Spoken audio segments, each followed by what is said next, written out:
video, I want to talk to you about mastering job offer negotiations, right? Now, I managed to become a top earner in terms of being able to negotiate top salaries at these companies, Goldman's, Morgan Stanley, and so on. And also I provide career advice on this particular topic. So let me give you some helpful tips throughout this video. Now, I want to get you started with preparation, right? The most important thing to start with is preparing for that job offer negotiation strategy, right? Before we cover into specific negotiation techniques, then I'll end with some broader considerations beyond salary. So firstly, I want to start with preparation and research. So when it comes to preparing, you need to assess your leverage and be able to negotiate for opportunities.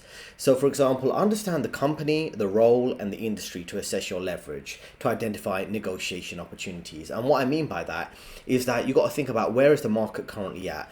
How much budget could the company have? Are they going through a growth phase, or they're just looking for someone to replace a current role that is becoming a brand new role? Maybe it's someone moving to another team. What is the exact circumstances here? Because if the company's growing a massive new department, then they'll have more budget and more flexibility for budget to give you more of a salary rise when you are going to join that company compared to your previous role. Or are they just going to give you the same kind of role as another employee, and the pay rise won't be great?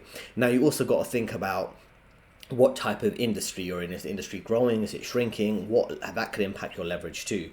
And like I say, what is the exact nature of the role, right? Because if the role is like, oh, they really value technical skills and you have technical skills that other competitors, other people applying for the jobs don't, then you're the strongest candidate and you should basically be able to have more flexibility in negotiating better job conditions in terms of your job offer. And see, that's why you need to identify negotiation opportunities. What do you have that the company desperately needs that they might not have from others?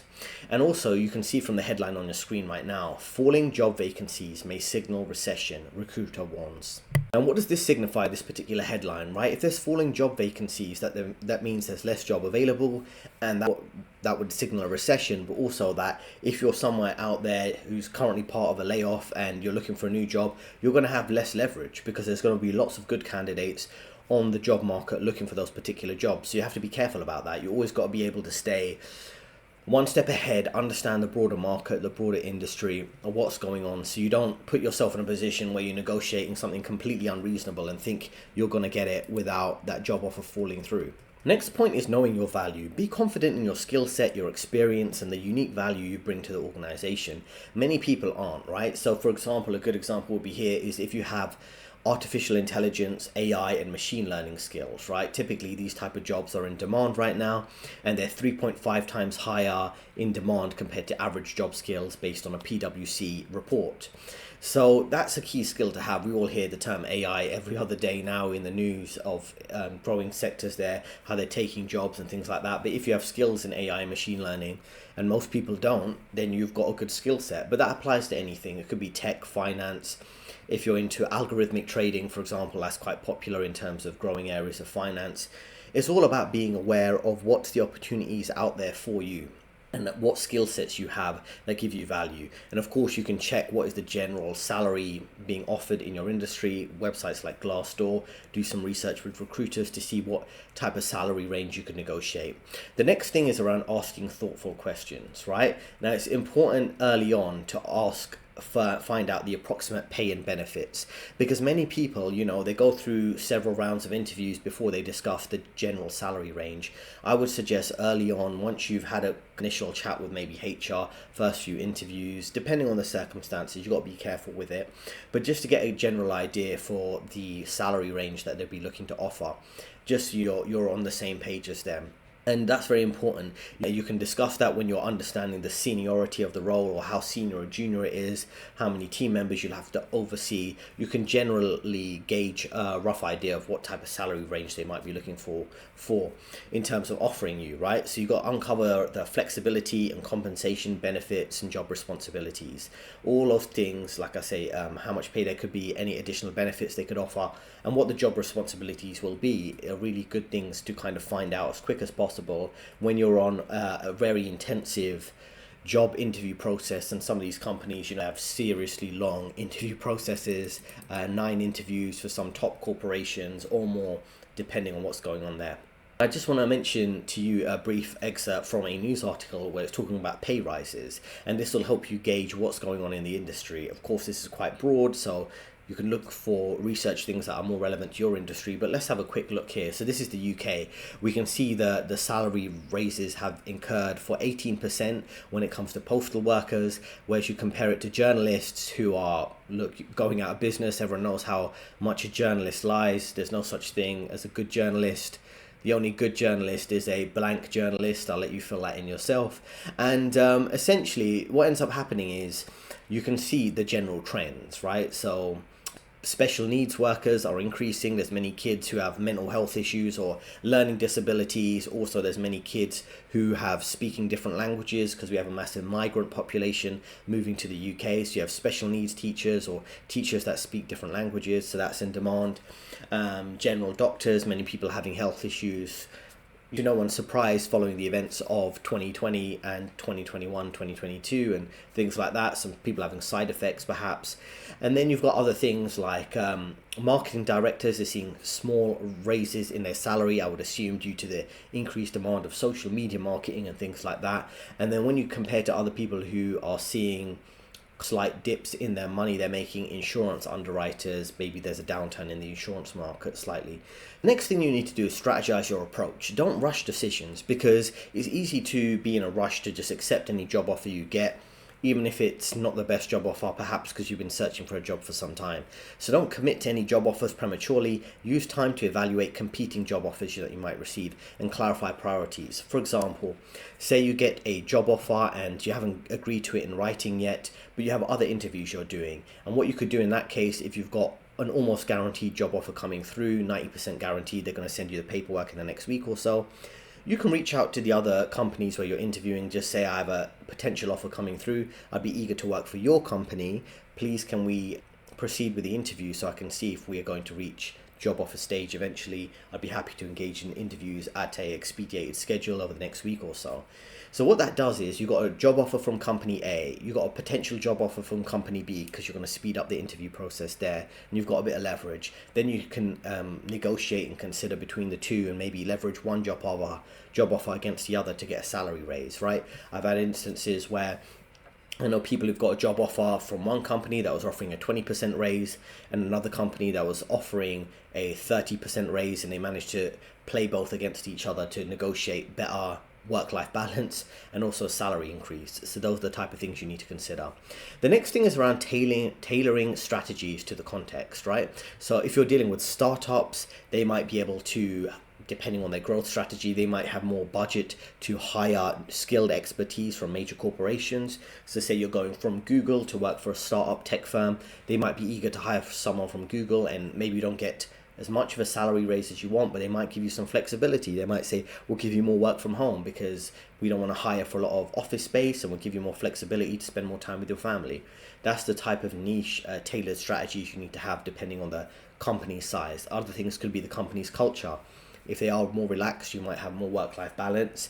If they're in an industry where the industry norms might not be what suits your particular personality, you might be able to negotiate things that actually work for you, right? Whether it's working in a local office instead of their main office, so you can perhaps move to a cheaper location and have more better finances by doing that. I know people, for example, who would typically work in the central London office, like working on Wall Street in New York City, and they managed to negotiate working in a smaller office location closer to where they live. So they save money on travel costs, spend more time with their family in the evenings because they don't have as long travel time. These are the type of things you really need to be flexible in considering. And then the next thing is around checking Glassdoor, for example. Glassdoor is where you can find salary ranges. This is just a brief screenshot on your screen right now. And you can see, well, okay, cool, well, this is how much pay you can roughly get depending on where they're based, depending on the department. And the last point here is around using job market variability, such as different compensation structures or perks, to negotiate a package that fits you. For example, you might be closer to retirement, you might want to negotiate a change in how the salary works. Maybe you want to negotiate that the company gives you a bigger contribution from the company in terms of your pensions and your pension scheme. You might have flexibility where you want to be able to start work late on 2 or 3 days a week because you have family commitments, you want to drop off kids at school. So there's all sorts of leverage that you can negotiate under the right circumstances. Now we want to talk about negotiation techniques. Now the most important lesson around negotiation is you don't get what you deserve, you get what you negotiate, which is actually a book title.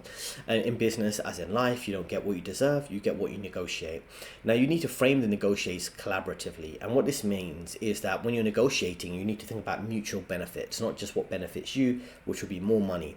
What it could be is benefits that the company would benefit from. So for example, if you're negotiating your salary, you can mention, you're bringing maybe 10 years of experience, you've worked at major institutions, you can bring this level of expertise to them, maybe you have certain coding skills and you have certain expertise or willingness to learn certain coding skills based on some prior knowledge you have, and focus on the shared goals, and that'll give you a bit more leverage to negotiate a higher salary.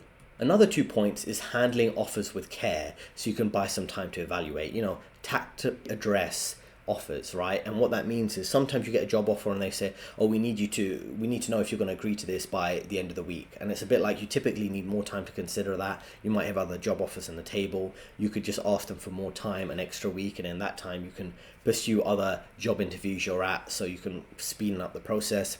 And then just expand those tight deadlines that typically don't exist. If someone's going to agree to a job offer in 2 weeks instead of 1 week, it's not that big a deal, right? And emphasize the need that you need to carefully evaluate these things and think it through carefully, perhaps discuss it with family members and things like that in terms of your time commitments. Buy yourself some time.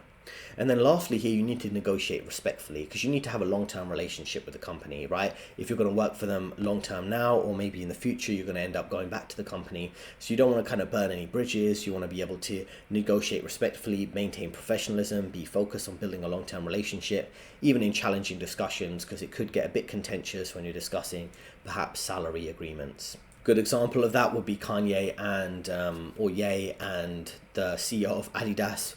I think this picture was taken around 2024 after they had their disagreement around Adidas and having their business relationship.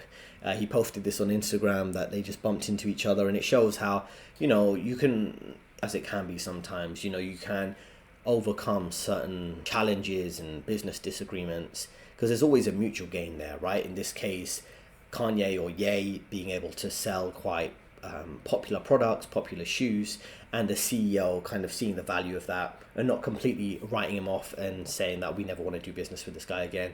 They're kind of open to it in the right circumstances. Next, we want to talk about broadening the scope beyond salary, because lots of people, when they think about benefits and negotiating job offers, they're just thinking, okay, cool, how can I make as much money as possible? But there are other benefits there. It could be stock options, bonuses, flexible schedules, professional development opportunities as part of the negotiations. So say you perhaps want to work from home more, that's something you could negotiate and put to your job offer depending on the circumstances. Could be other instances like professional development. I remember a small investment bank that I was interviewing at a while back, and they didn't have the best reputation. They were a smaller bank, but what they did offer is, okay, we can offer quite a lot of flexibility if you wanted to do professional qualifications in terms of work schedule. If you were studying a master's, we could let you finish work early in the evening, so you can dedicate time to that. And this is the type of flexibility you might be able to get, right? And then as you can see, many people are keen to work from home. As you can see from this headline here, striking, suing, and secretly working from home. How workers are protesting the return to the office. So this is just showing how much people want to work from home and how it's a good negotiation tactic in the right, polite way, that maybe you want to negotiate 2 or 3 days work from home, which could really benefit you, right? So it's important to kind of consider those benefits when you are negotiating your salary, because a lot of the times people just think, oh, I'm just negotiating a job offer, it's all about the money, but there's other leverage you might be able to gain. So if, for example, if you're negotiating a slightly higher salary and they're not keen on giving you an extra 5% in your salary boost, just say, oh, I'd accept the job offer if I could have 2 days work from home, for example. You might be able to have some flexibility there. So thanks for listening. I hope you found it helpful, these kind of 4 key points in negotiating job offers, which would be preparing and doing good research, then strategizing your approach, developing good negotiation techniques, and then lastly, broadening the scope of the negotiation beyond simply the salary you'd be earning. I've worked in the finance industry for over a decade at top investment banks such as Goldman Sachs and Morgan Stanley. I offer career advice. There's a link in the description if you want to speak with me directly, and I'd be happy to help you. Let me know in the comments how your job offer negotiations have gone in the past, or how you plan on negotiating job offers moving forward. 2 recommended videos on the screen right now, and I'll see you next time.